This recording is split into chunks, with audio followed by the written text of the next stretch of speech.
Hey, and welcome back to On the Table, the show about the messiness of being human and the pursuit of being really fully alive. I think I'm a person who's always excelled at being a really alive person. Doesn't work on a resume, but it is a thing. And it's really hit a new threshold over these last few months, in no small part because of this show and my guests and because of all of you. I'm really deeply grateful. In the last episode with Zane Phillips, which you absolutely should go watch if you haven't already, he talked about how operating as his most authentic self feels like a subversive act. And that resonates so deeply with me. It feels like one of the major mantras of this series, that to be true to yourself almost always requires a deep amount of unlearning of the ways in which society has conditioned us, and sometimes our loved ones as well. And that's how this show has felt. I'm not sure anybody told me I couldn't do it, frankly, and plenty of people told me that I could. Again, deeply grateful. But fundamentally, to believe in yourself enough to believe that you can be a fucking talk show host is like a pretty preposterous notion. It reminds me of this Seinfeld bit where George loses his job and he's trying to figure out what he's gonna do next, and he's pitching all these like outlandish career ideas to Jerry. He's like, maybe I'll be an astronaut. Jerry's like, no. He's like, maybe I'll be a talk show host. And Jerry's like, no. Like, I had no reason to believe that this would be a viable path. I still don't know if it's a viable path, but I'm here doing it. And what I can say is that the gifts have been so much greater than I ever could have anticipated. Yes, I knew I would love it. Yes, I was pretty sure I would be good at it. What I didn't know was that feeling in alignment in this way, feeling fulfilled in this way and connected to my purpose radiates to every corner of your life. The good things feel richer and the stressful things feel much more manageable because you're tethered to something larger. If you have something burning inside of you that's dying to come out and you envision what it will feel like when it comes to fruition, you very well may be right. And also, I assure you, there are things that you cannot see. Let that propel you into action. You don't know what you don't know, and that can be a really supremely beautiful thing. It has been for me. Yesterday, a girlfriend of mine shared that she started painting again after a 2-year break, and she loves painting. I asked her how it felt, and she said, like a huge weight fell off of me, and I was actually myself underneath. She's like, that's some shit right there. And I want to know, like, is there something inside of you that you're dying to have come forth? Are there things that you've had the courage to let manifest, and how did it go? Are you searching for those things and you don't yet know what they are? Share it in the chat, in the comments, DM me, come find me here. I live here most of the time. I'm obsessed with this, and I want to feel like we're going on this journey together. And there's perhaps no better person to talk to about honoring your gifts inside, even when they're scary, maybe especially when they're scary, than Angie Banicki. Angie had no intention of becoming a tarot card reader. As legend has it, she was a high-profile entertainment publicist who was leading a pretty fucking glamorous lifestyle of celebrity parties and global jet setting. And a friend gave her a deck of cards, Prada, naturally, and they spoke to her in such a profound way that she knew that she had no choice but to listen. She has for years now been reading for heaps of famous people, like honestly think of anybody on the planet, she's probably read for them, and regulars alike. And 11 years ago now, she did a reading for me that I still think about to this day and continues to become more and more true the more time that wears on, which is wild. We'll talk about that in a second. She was also kind enough to record a podcast interview with me some years ago that never saw the light of day, so I'm very delighted that she's decided to come back and that we're doing this for real. It's literally streaming to the internet right now. It's not going to get lost on my computer somewhere. It's happening. She's going to do a reading later in this show for Ian, who some of you know is my director and husband, in the reverse order, husband first, director second. My stellar crew is all here as well. And as always, we are shooting this live from Zinqué restaurant in beautiful Venice, California. You can hear the people around us, you can hear the ice machine, you can hear the coffee grinder. It's all a part of the magic. I realize we never talk about the cocktails. We're drinking Negronis today. Let us know in the chat if you want the recipes for these things. Also throw your questions for Angie into the chat. We'll ask some of those later. And if you're watching after the live, throw your questions in the comments. I read every single one. I respond to them. I love them. I love hearing from you. And of course, please subscribe if you haven't. We need that too. Hi. Hi. Oh my God, cheers. Cheers. Thank you for being here. Thank you for having me. One thing that I neglected to mention is that we are also both Northwestern alums. That's right. I was thinking about that. Very important. Like bringing it back to the Wildcat days. Wildcat, yes. And one thing that you should know about Angie, which is super fun, is that Angie was the mascot for Northwestern. This is true. Willie the Wildcat. True. Willie the Wildcat. My claim to fame. Yep. Does any of that, does anything that you learned during those days of being a mascot carry over into your work now? I say that all the time where I'm like, because a lot of times, I don't know, my favorite readings, people leave and are just like, oh my God, I feel so revved up or amped. And I always am like, oh my God, the way I could lift people as the mascot, I get to sort of do that here behind the cards. There I was behind the costume and this is a little behind the cards. But that does feel like my energy, work, is uplifting and energizing. 100%. Yeah. 100%. Yeah. So it's funny you say gassing that. everybody up constantly. So before the episode, a few days before the episode, I always send out a little email blast to primarily friends and family. And these are people who know who I am. They know I'm Woo. And yet when I was sending out the email about you, there was this little thing in me where I was like, oh, how are people going to respond to this, you know? And then I got this comical outpouring of emails and text messages from people being so excited that you were coming on. And both people that I anticipated I would hear from, and then a bunch of people that really surprised me, where I was like, oh, are you being sarcastic? And they were like, no. I was like, oh shit, you're into tarot? Okay, cool, good to know, you know? But I wonder, when you have been pursuing a path where people can have a really knee-jerk negative reaction, what role that plays for you right now? Do you give energy? Well, it's funny because that was kind of my favorite part. I don't know, if this would have been a year ago, I would have been like, yeah, I'm over tarot now because everybody else is into it. And it's I want to be sort of the weird one, right? When I started it, all my friends are like, what are you doing? You have this cool job. And I'm looking at, if I look down, guys, I have my music channeling, so sometimes it kind of talks with us.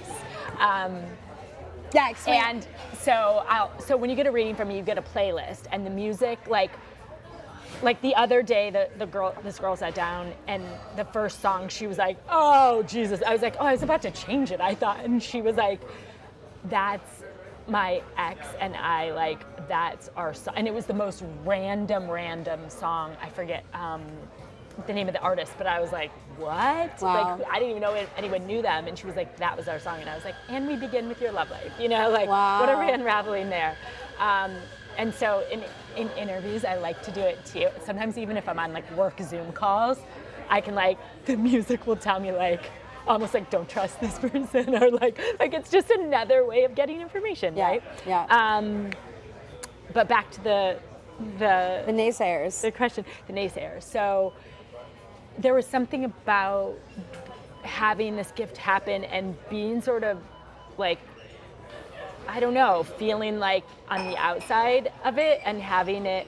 I enjoy being weird in it, and especially because I was I don't really want, and then it really was almost we're gonna prove to you, you need to welcome, accept, and really understand this.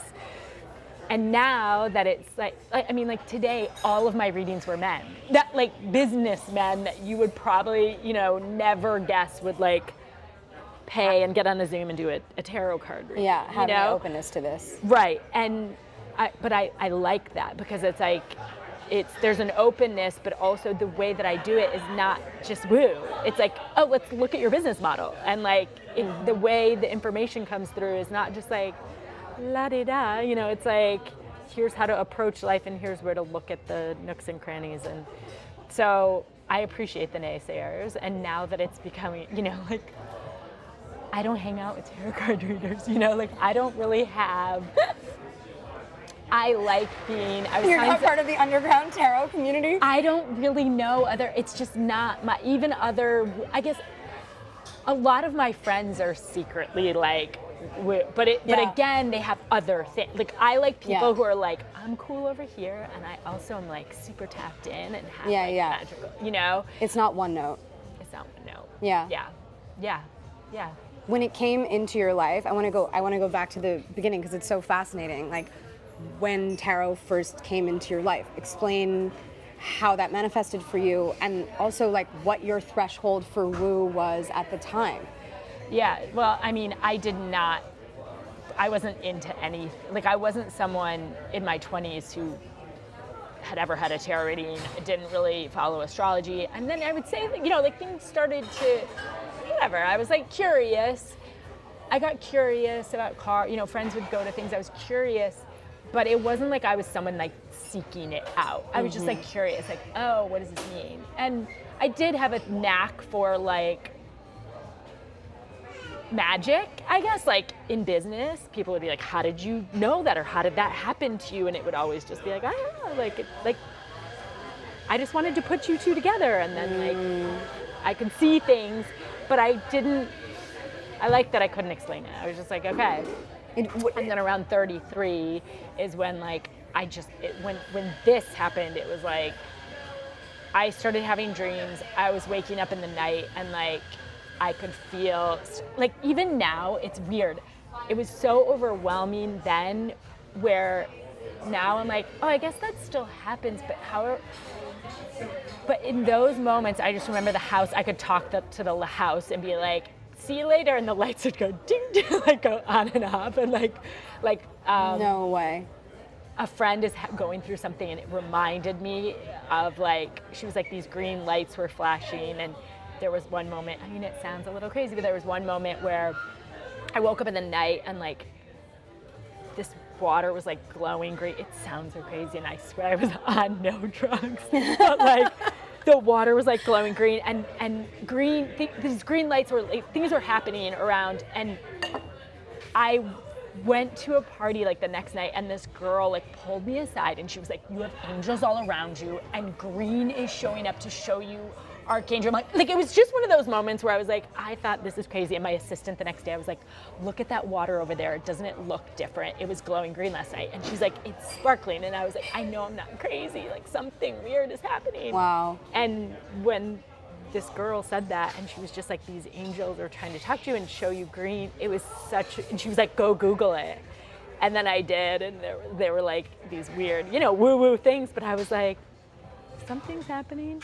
Have you weren't particularly woo when the cards came into your life and you felt this connection with them, but had you always felt deeply connected to your own intuition? No, that's what I'm saying. I liked the magic of like, I don't know how that happened. I don't know how I knew that. I was sort of like the first, and my client at the time, Budweiser was my client, or Stella, or Anheuser, and that I was working with them with celebrity stuff the same time as this happened, and my client there, I would call and be like, someone in the New York office is doing something, like, watch out, and they would be like, oh my God, you're not supposed to do celebrities, you're supposed to be like doing this.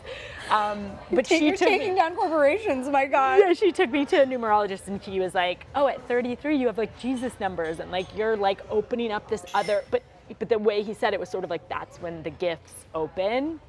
And I always sort of remember that, not because of but I was like, oh yeah, it was not like I turned 33, but it was around that time. And I've heard other crazy stories of so many people where 33 can be a time marker for a lot of us around this like shift of going from one life to the next. 33 was the wildest year of my life. Tell 33. me. Wasn't I 33 when we got married? Yes. Correct. I got married at 33.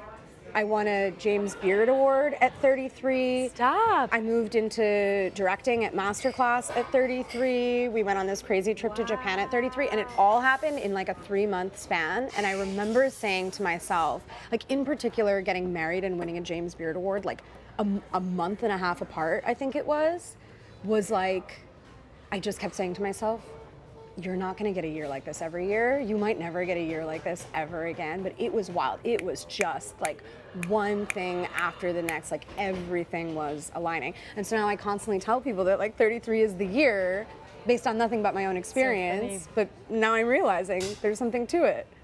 And it's weird, I haven't tracked it that much, but I'm telling you, I've heard enough stories like this. Yeah. So I love that I'm saying it to you and you're reflecting that back. Oh my God, 100%. I have another theory, and I'm not there yet, but I'm getting really close. But you can put this in your back pocket if you had the 33, is I think 46 is another, so like 13 years after would be your, and I'm getting really, really, really close. And where are you now? 45. Oh my God. Yeah. Wow. Super close. So, okay, wait, I want to talk about this. I want to talk about the reading that you did with me. Tell me. All those Remind years me. ago. I just remember Ian, because I remember we just met. Yeah. And also the cards were still kind of newer for me, were they? Mm-hmm. Yeah, because this was about 11 years ago now. So what does that put us at, like 2013? Okay, yeah. No, it was late 2012. Ian and I started dating like September of 2012. Met you a couple months later at our friend Max's loft downtown. Yes. We were all in this yurt inside his I loft. remember the so yurt. funny because Max is on our crew. He's behind the camera right now. The It's all magic. it's all very Still full circle. Yep. And we're inside the yurt, and you go to do a reading for me, and you say, "Do you want to ask the question out loud?" And our kind of aggressive and lovely friend Jeff pipes up and is like, "Of course she's gonna ask the question out loud. Like we're all family here, you know." And I'm thinking like, Oh my God, I don't. got this, but I'm thinking like, I don't know if I don't want to ask this question out loud. And you looked at me and you said, the cards will always answer the question that you actually have. And so externally, I asked a question about my job, about working for Larry King at the time and what was going on in my career. But internally, which I said to no one, my question was, is Ian it? We were like 2 months in, we were so in love. Oh my God, I already felt like he was my soulmate, but it's like, you're kind of in that state where you're like, how could I possibly know this soon, right? That this is my person? And you pulled the cards and you started reading, and the whole thing was about him. And everybody in the yurt was like, what the fuck is she talking about? Oh my God. Because they all thought I was asking a question about my career, and you were like, yes, he's your person. Yes, this is it. And he will only become more and more perfect for you as time goes on. Your partnership will only get better and better and better. And it's something that, I'm gonna cry. It's something that we reference like every few years, because truly like our bond and the intimacy between us it's like we are better partners to each other today than we were 11 years ago, like in such a profound fashion. And like you called it. And I remember like I was like shaking. I started crying. Everyone in the yurt was so confused. I forget a lot of things, and I don't remember all of this, but I do remember leaving there, and I like loved you because I felt like so connected to how the message came through. And I do remember the soulmate thing, because I just remember feeling like, but I forgot the part about like you didn't ask. I mean, that to me was the conversion experience, you know? Because it was like, no one knew. I didn't say a word aloud. I didn't say it to you. I didn't say it to anybody else. And then you just like, the cards. But it's so funny because I didn't perfectly. feel it as so, I was like, it felt so obvious to me. That is the part I remember where I was like, I feel like she knows this too. It's her person. Like, it felt so, deeply validating and turned out to be correct. Yeah, that's fun. Okay, so when these gifts start manifesting in you and you're not a woo person and there must be a little bit of like a what the fuck is going on here. How are the people, you have this super successful career as an entertainment publicist, like you very much could have stayed on that path. Were there people who thought you were crazy? Yeah, but I will say this, I had already started to feel like it was years before that I was like, I don't want to stay on this path. It was like I knew it's like I saw success. I saw how I could land it all and be it all and do it all. This is funny actually as I'm saying this right now but I was like, I don't want that lifestyle. No, I wouldn't be able to really like have a family it doesn't fit in so many ways. And then, so I was sort of already 1 foot out, 1 foot in. I just was like, what is the path though? Show me the path. But I'm willing to be like, this isn't it, like burn it down. But it is kind of funny to talk about it now because I do feel that where I'm going, there's a part of that whole past that is now intersecting with where I'm taking the cards and how I'm like blending it all. But yeah, to your point, this was fun for me. It was just like, I loved that I could go to the chateau and sit down and like, it was a game, which is how I like, which is why the woo of it is different because it's like, it was a fun game that then became real and very deep, but I went into it with a lightness that, again, like that mascot, right? It's not like, let me make you cry and let's get serious, but like, oh my God, let's get surprised by the magic and be like, oh my God, I knew what you secretly wanted to know, right? And like or I didn't, but the cards told me like how to. So it really was just like fun. And I did it in a way, and I tell this to people who learn, like I started off I wasn't trying to be like, let me tell you things. I was like, let's see what they want to do. Like it was like, it was a fun way to connect. It was playful. And then it just like overwhelmed me to the point where it was like, this is now, your job. But it was like, for a long time, I was like, that's a lot of responsibility that I don't want, like for it to be a job. So I didn't choose it as like work or to take money until I was just like, I can't not do this. Right, like at a certain point, it just becomes so undeniable. Yeah. And it was flooding me. It was making me feel so good. I was like, this is all I want to do. I don't want to like bring celebrities to the Budweiser suite and like, I was like, I'm not fulfilled anymore there. This like, I was like, I might have to just be really poor, but this makes me so happy, and so that's how I knew like. Are you familiar with the concept of like zone of excellence, zone of genius? No. Okay, so I'm obsessed with this concept. They say that you have 4 zones. You have a zone of incompetence, which is like pretty self-explanatory. It's like shit that you're not good at. A zone of competence, it's like you're competent, you're capable at it, right?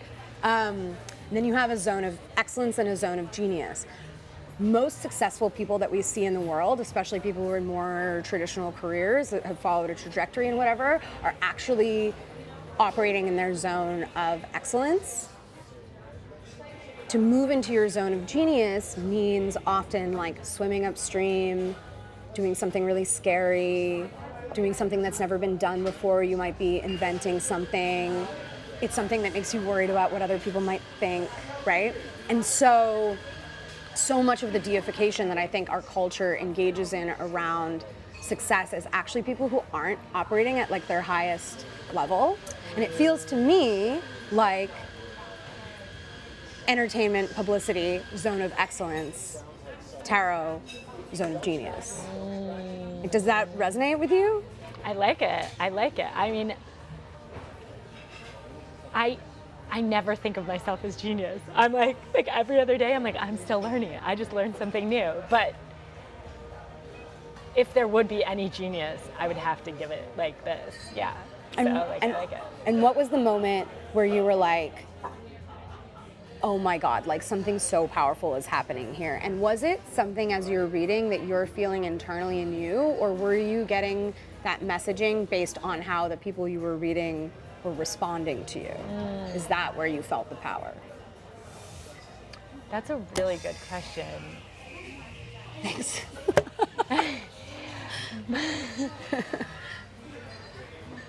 It's hard to define what that moment was, because I want to be like, well, it had to be internal for me to do it, because I would never do what was because again, I was getting anti-reflections, at the same time as having certain reflections back from reading someone and having them like, but at the same time, I was I can remember being in San Francisco and like at a dinner party and just this guy being so like, I don't believe you. Like it was like such a moment, and it made me like dig deeper into, I fucking know I'm right. I can't wait until he like feels that too. And did it happen? Well, I don't know. In that case, no, but I definitely have had that happen enough where like the song play right now is Go Your Own Way by Fleetwood Mac. Perfect. Perfect. But yeah, but I've had plenty of those, but I guess just to say that I didn't need the reflection back, but that was a bit, I appreciated the people who were like, how can you not do this? You know, like where I would read someone and they would just be like, what do you mean this, like, this is what you're meant to be doing? And so having those moments really like helped nudge me, you know? For the uninitiated, how do you describe what's going on in tarot? Is it supernatural? Is it psychic? Is it channeling? What's going on? I love not explaining it. Because like most people even who come in, like one of the guys I read today didn't know anything. And by the end he was like, wait, can we set up another time where you can just explain to me what just happened, you know? Yeah. But yeah, a lot of times I channel, because that's where I won't even remember things that I was saying, where someone will, that's where I still am like, people will come up and be like, you said this. And I'm like in my head, like, they're just trying to make me feel good, or like they're giving me credit because like they want to tell me about it. Like I don't believe, you know, where I just don't remember. Yeah. That still happens. Like, but in the best way, because I'm like, oh, I don't try to take credit, you know? Yeah. Like I'm like, okay. Like I just say, oh, cool. Like I share in the excitement of what they're telling me. Only some clients who record, and then I'll be like, okay, fine. Like I can't. Like that actually really came through. I'm like, okay, you have a recording of me saying it. Okay, I guess I believe you, you know? I think when there's something that comes to you as naturally as this does and always has, there is always the question of like, it was like when I was working at MasterClass, right? And we'd be shooting these classes with these masters, people at the absolute top of their game. And oftentimes they weren't very good at teaching what they did because they just had sort of this like virtuosic talent. Yeah. And deconstructing your talent is really hard if it just was like something that you to some degree were born with. Yeah. But you've been doing this for so many years, and I know that you've also moved into teaching in moments of your life. Like, is there advice that you have for people about how they can better connect with their sense of intuition, whether that's coming via the cards or just in our day-to-day life, listening to our inner voice, you know? Well, I think it's almost like watching for the proof. It's like, you know, the medium, what's her name, Laura Lynn Jackson has a book, Signs, where, you know, it's like as soon as you set the rule of almost like for me, I like to pull a card in the morning, and sometimes it's one of these, sometimes it's something else, or it's maybe not even in the morning. I'm like right before I'm running out the door, or like we started, right, and I lifted up the cards and it was like the magician, and I was like, oh, we're in the magic, like that's our message, right? But that's how I learned, is like looking at it, and then it's like afterwards we're like, we were in the magic. That's what that card was reflecting. We both are like using our tools and being like in the magic sweet spot. But I could have pulled the card. I've definitely done things where I pulled the card and it's like, oh shit. Like, I'm trying to think. Like, I feel like I did some press at some point, and I was like, this is gonna be a fucking shit show. Like, I already knew going in. Like, I was like, and then I was like, I just have to go do my best. And I don't remember what happened. There was something I either got stuck on, or like, you know, it was a little bit of a disaster, and I was like, that car, like, you knew. I got prepped. Yeah. Great, like, I'm ready for it. So my favorite thing, whether if it's that you read tarot, it's like pulling a card and like watching what happens, or noticing when you have a feeling about something and you're right, or you like, you know, because there's sometimes it's fear, sometimes it's just, oh, I'm scared about something, and like that wasn't an intuition, it was just like fear. But noticing when you felt something and it's right, it's just giving that little, it's like giving yourself that power, and then watching how your higher self is like, we got her, like, we can do that again, right? Like, or like knowing, like I'm pretty good at, I mean, it's so silly, but like manifesting parking, right? Like when I'm going somewhere, I get the spot. That is not silly at all. I get the spot. But when I don't, which is very rare, I'm like, I know to check myself where I'm like, I'm not connected to my higher self, or like I'm blocking things, or like it happened the other day where I was going on a hike and I had just been like mean to my partner. So I think I like sent him some mean text or something, and I was like, ugh, I'm not getting the parking. But I connected the dots to be like, when I'm tapped in, the magic is all there for me, and it's like. And when I'm not, because that's a big thing, I think, for intuition, is when we're clearing out our stuff or we're very aware of our internal, like I believe that for manifesting too, I'm like, the best thing you can do is get yourself really clean and clear, you know? And like, hence why I'm like not dressed up as much today, because I was like, I just have to get good. Like I was like, I can't focus on the external because I want to be really good for the interview and for like, for me, I'm like, that's so much more important than the looking nice. I'm like, I gotta clear out the gunk. So like, I don't know, that's like, to me, that's when your intuition gets like, you know, I keep doing the spiral, but it's like the opening, you know? Yeah, at that point, it's allowed to blossom. Yeah. And become a little bit louder inside you. Yeah. What does that cleaning and that clearing look like for you? I mean, just constant hyper awareness and like really constantly looking at yourself. Like it means when you get into I'm like really still working on this one. Like relationship for me is my hard one, where I like, it's noticing your hard spots where you want to blame the other person, or where you get into the negative spiral, or when you want to be reactive, or where you want to be reactive. It's just like noticing and putting it not on anyone else, but putting it right back on yourself. And you're like, okay, what's this about? Like last night I was like, we're moving, and I was like, we have to get these boxes. And I was like, I have to go to yoga. And my daughter was like, stresses, I hope yoga helps you, because I don't like when you're stressed. Clearly I wasn't taking it out on her, because she was like so sweet about it, and I was like, she's the best. But I came back from yoga and was just like, it was that simple. I was like, I just need to go connect in and get like cleaning. For me, that's a big cleaning and clearing, because it really helps me unstick stuff. But then I could come home and be like, love you guys. The movie's gonna be not stressful.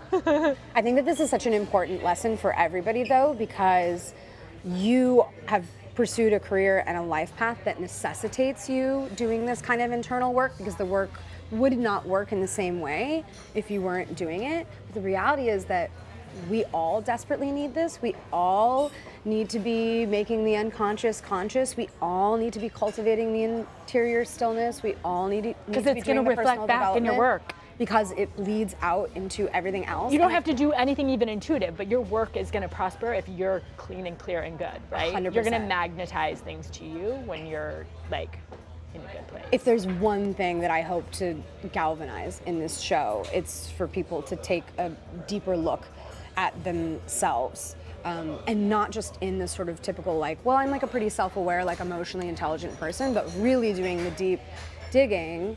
And it amazes me how much of our world and what a high proportion of people walking through our world aren't doing any of that, right? And when you start to do it, it feels like waking up, you know? And then you see it impacting like every little corner of your existence. And it can start subtly, but yeah, to your point, it becomes that like I'm so grateful I have to, like if I have to do a reading and there's something, if I have been like I'll have to call my partner quick and be like, I need to clear the air, I need us good before I go in. And like I'm so grateful for that, because I wouldn't do it. If it was like I gotta go be good for someone else, shit, I gotta like get myself like, I gotta stop this negative thinking, or I gotta stop that. And it's like a gift to have to do it. But if we all, to your point, if we all were like, wait, I'm going into this pitch session for like a huge client, and like, if you knew, but I don't want to be carrying any baggage from like being mad at the other client, or mad at the partnership, or like in this, you know, self-doubt swirl. Yeah. I think compartmentalization is a fallacy. I'm like, I don't think that should exist. You might think that you're not letting it bleed into other things, but like it's bleeding into other things for sure. You are also sort of related to that. Like you're taking on a lot of, I'm sure, really sensitive and sometimes heavy information from people. It's like in some ways you're sort of functioning as a therapist. What do you do to make sure that you're not like internalizing other people's feelings? It's so funny because I've been like thinking about this a lot lately because a lot of my friends I think have been like, you're taking on too much, like this is, you need to take a break. And I really have like, when I'm really good and deep in it, I'm like, this is what I was made for. Like this is what, it just has to work this way because this is how I operate best. So whether I take it on or not, like but it is for me cycling it through. And I think that's what I was saying to you. It's like noticing when I first started this, I could do 8 readings in a day and just be like, my body would be like, I remember when I was probably at my busiest, we had this water filter system, but it was like plugged in.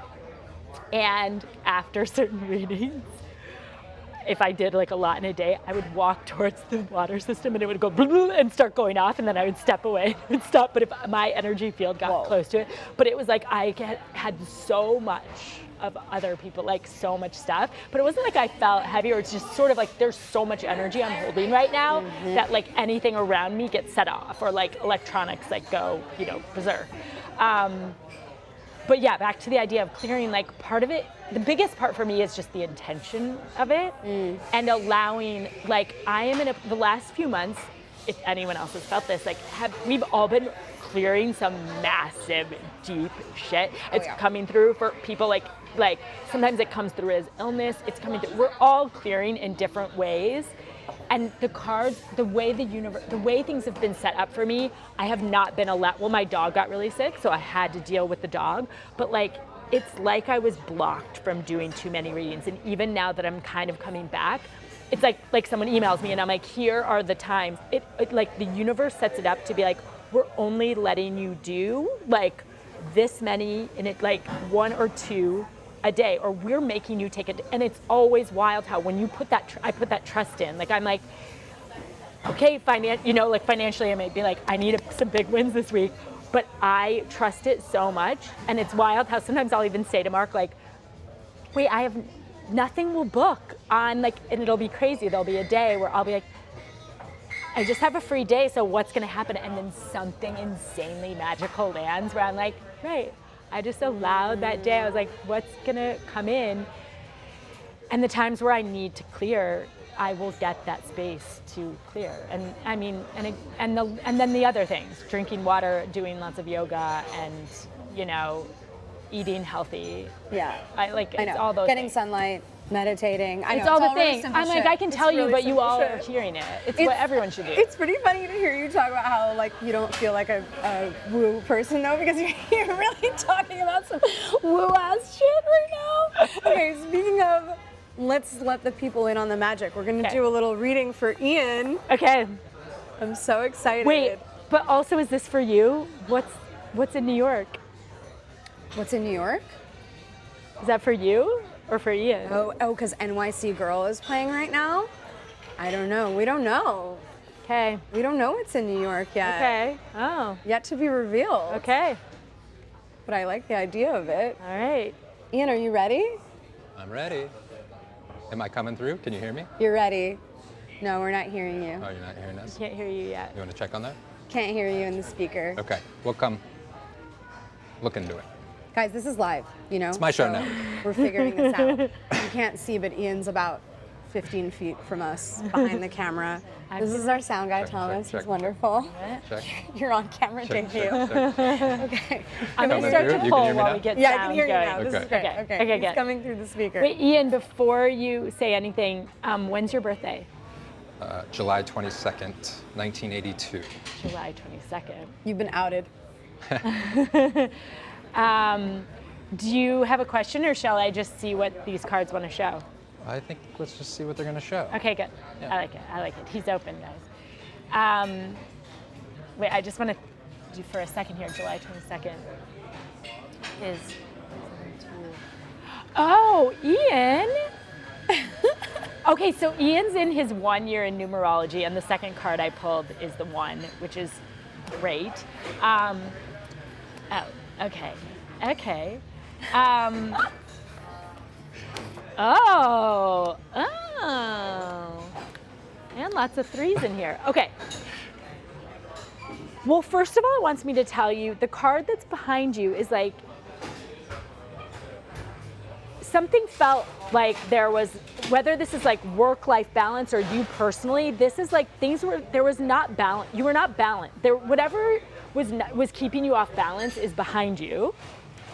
And this is what was needed to like go so that we can, this Ace of Cups is like, we want more passion and we want some new. We want some new in your life. Right now, it's showing me like a broken contract or something that like, this would read that you already know what I'm talking about. So if you don't know, like, then I would just say, then something's not fair. And the cards are like, who cares? Don't worry about, because I'm getting for you that it's all about, I mean, this could be about babies, but this also could be about, you know, I mean, it's literally. That's a pregnant lady. But the advice right now is like not, Ian, whatever's happening for you, there's something here that's like, don't worry about how you're creating the like financial legacy. Instead, follow where your like creative gifts and how you want to create life right now.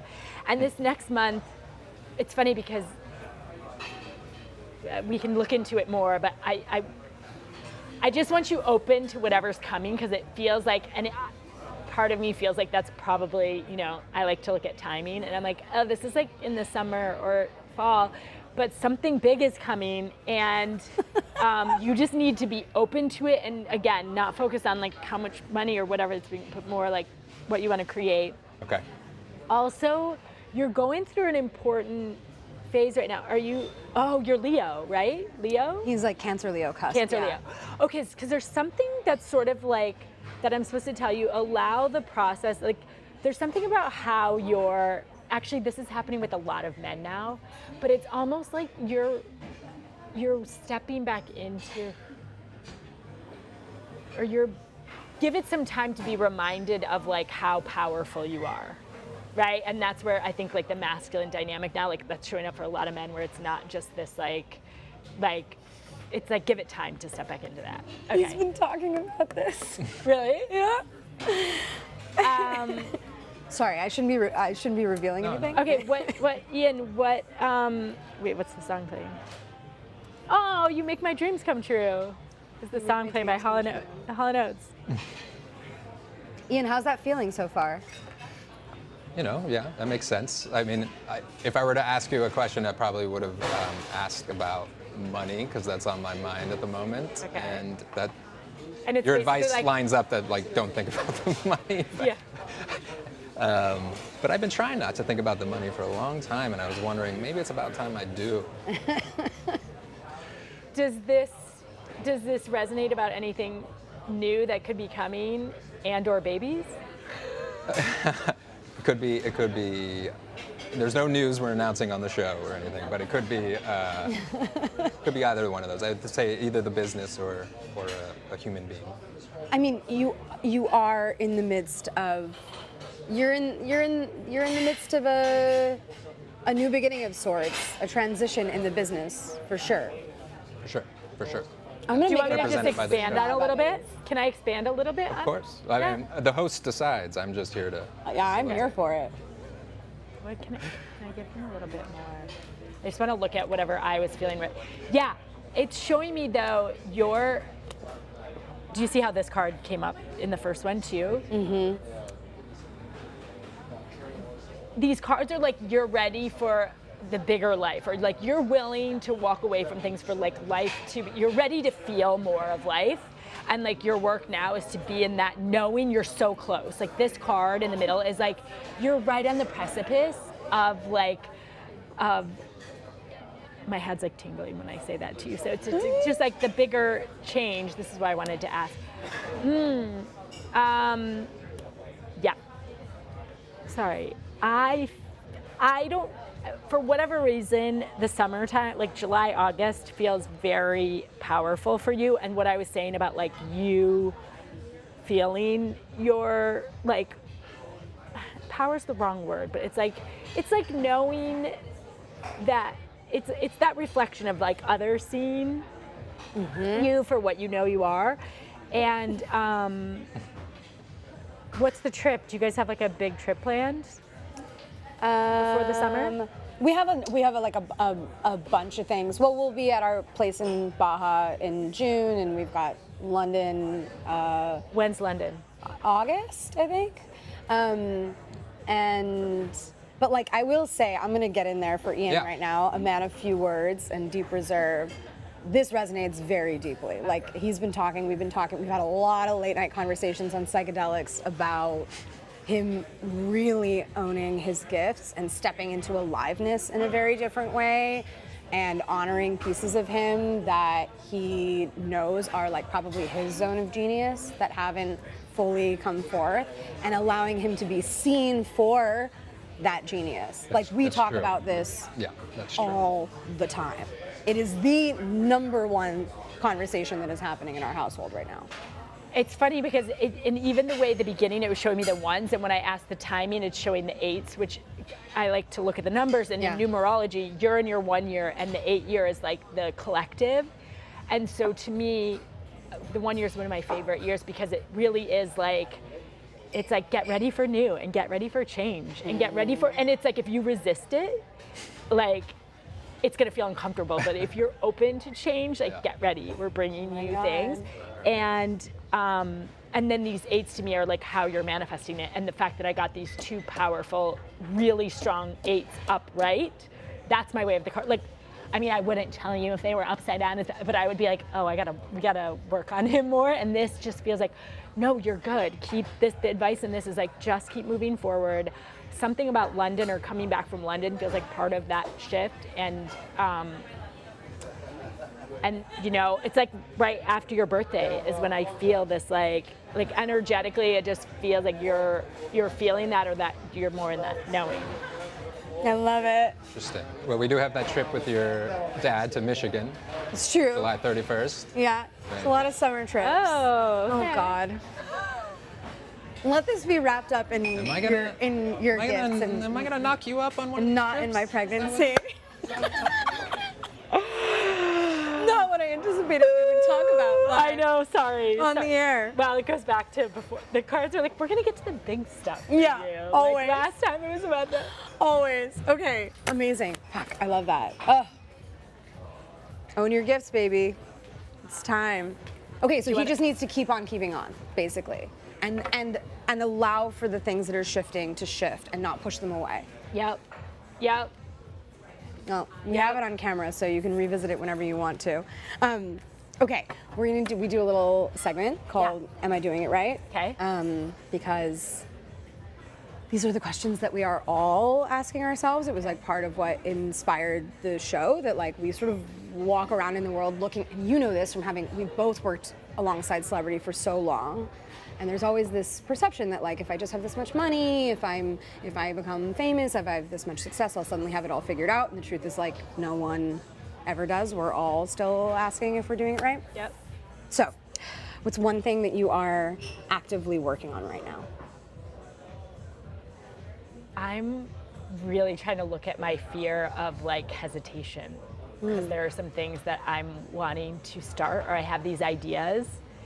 And I used to be fearless. I don't know about you, but when I look back, like something has happened since becoming a mother. There's something, I also know astrologically, it's been part of my things. Us Scorpios, fear has been like a real thing. And I feel this thing, like it's like get your shit together. And so I've really been looking at where I like want to do something, and then I'm like, but not yet, I'm not ready. You want to be able to let that. So I'm trying to let that go. I'm looking at, and first, instead of just being like, I'm going to do it anyway, I'm really sitting with like, what is that fear about? Like really unraveling it all, so that when I do it, it's, you know, I have my debt coming out, and that feels like part of what's like opening up possibilities. And I'm like, I can't be hiding the way I've been hiding. What's one thing you're bad at, and you're totally fine with the fact that you'll be bad at it forever? I'm bad at everything visual, and I've learned this with the cards. Like, they're like, what about this website? What about this thing? Or they'll be like, oh, this is, I'm always like, I defer to you. Like, there's beauty in it though, right? I'm like, the writing, the channel, ask me to write or channel or understand, or like, I'll do it all day long. But ask me to draw something, or like, it's disgusting. But this is interesting because the cards are so visual. And I worked with a designer, but I would literally talk my way and be like, it's kind of like this song, how does that make you feel? And like, it's sort of like when this happened, and then she would be like, I was like, I don't know how to make that into a picture. And then we would sit there, and then magic would happen and things, and she'd be like, what about this? Your designer. Yes. And then we'd be like, oh my God, that's it. But I couldn't see, or she would draw something and show me, and I'd be like, oh, that's all wrong. Sorry. But this little part, advance on that, like, she would have to see it for me. I'd just be like, so yeah. Yeah, this is not how your brain works. No, not third eye, no eye. Yeah. Third eye, no eye. Yeah. When do you feel the most free? When I travel. When I travel. Yeah. Like, I just, even getting on the airplane, my body changes. It's like the fast movement and being in the air. Like I was probably a bird in a past life, you know, like I like love that like movement, and then obviously when you travel, all the things for all of us, right? It really forces you back into living more in the present, right? When do you feel the sexiest? I'm trying to get that back. I just took an erotic creatures class. It was the scariest thing. Talk about fear. I forced myself into that. But sexy, for me, sexy is also, it's a very similar plan that when I'm very present in the moment and like dancing, that is what brings it for me. Yes, that's why I've been going to, You came to Stud Country on Monday night. But do you know, I had to be forced into it. Now I'm like, it's literally in my calendar for every Monday now to go see Serena and dance. I learn how to dance because I'm not very good at it, but it does bring me, it makes me feel good. Yeah, I think dance is like, that's when I feel the sexiest for sure. I mean, you feel it. I look awkward. I'm like, oh, of course you feel sexy in that. You're really good. But anybody can get to that. Anybody can get to that place. I assure you. We'll get there. Okay. We'll get you in your hips. We'll get you in your hips. Okay. What's your superpower?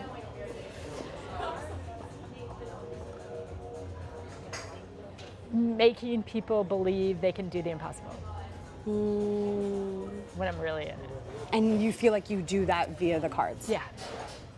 Oh, that's incredible. When I'm I don't know if I would say that's my superpower, but I would say I want that to be my superpower. I want, when that has happened or when that's reflected back to me, I'm like, that was like.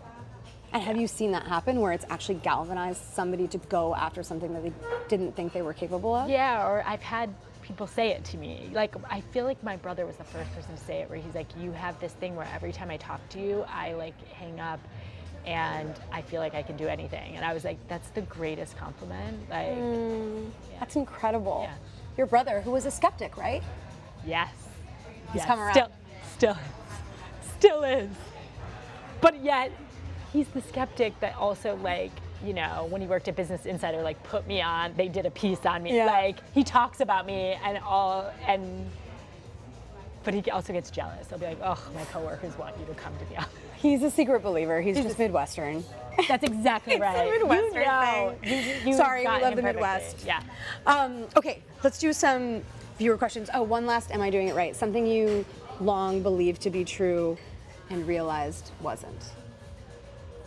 Ooh, something I long believed to be true. It has to do with, there's like a subtle take on this, but there's something about, I've always been such a worker, and this has been a slight unraveling, but like, I just have been like, I make things happen. Yeah. And I think this is, you know, we kind of all are realizing, but I'm like, oh, I allow things to happen.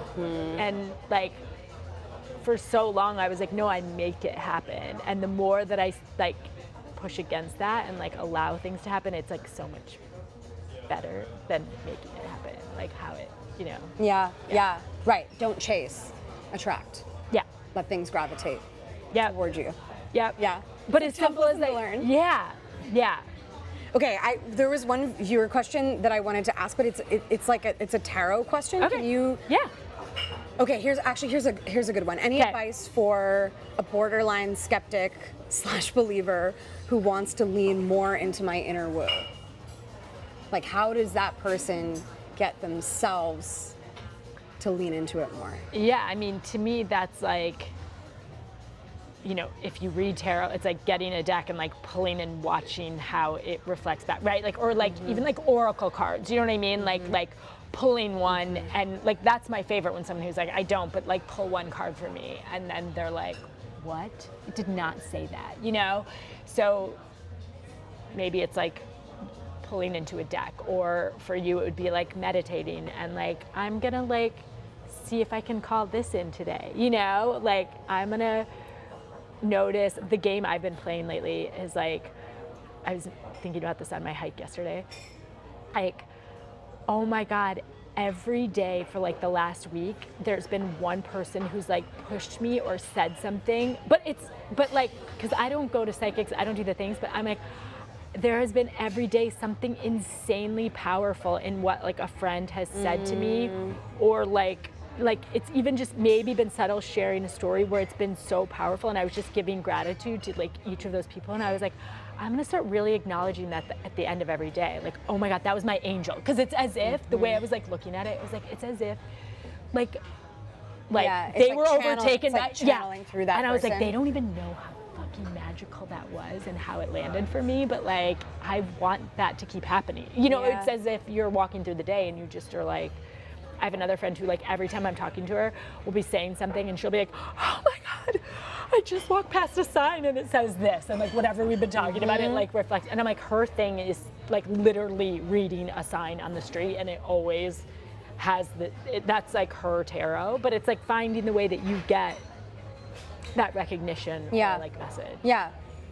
Leaning into an openness to the signs and the messages that are coming forth. And it also sounds like you would recommend that people get a deck and they just play around and see what comes up. You go see what like feels good. Like, I brought this animal deck where I'm like, we'll pull one at the end, but like, it's my favorite deck right now, where every time someone pulls, they're like, how did that just speak to me so Well, let's clearly? pull, we're at the end, Okay. so let's pull it. Okay. Let's pull it. Yes. Okay. All right. What's for Serena? Ooh, rooster. The rooster.